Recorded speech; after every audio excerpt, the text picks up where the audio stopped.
tumatanggap na po na siya ng polymer. Kaya po dun sa mga clients namin na hindi pa updated yung bill acceptor nila, kailangan nyo pong ipadala sa amin yung bill acceptor.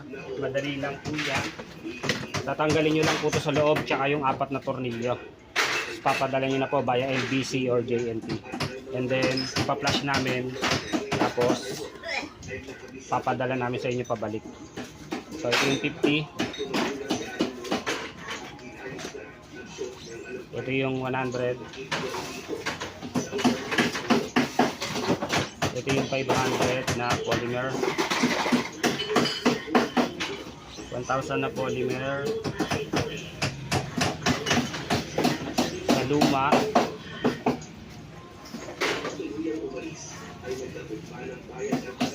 Dito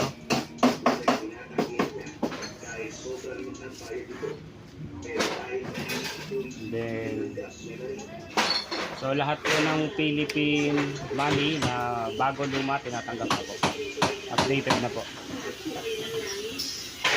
So yun po, tama po lahat. Maraming salamat po. Yun na lang po yung instruction natin. Padala nyo na lang po sa amin yung bill acceptor at i-update po natin. And then after update, padala po namin pabalik agad. Thank you.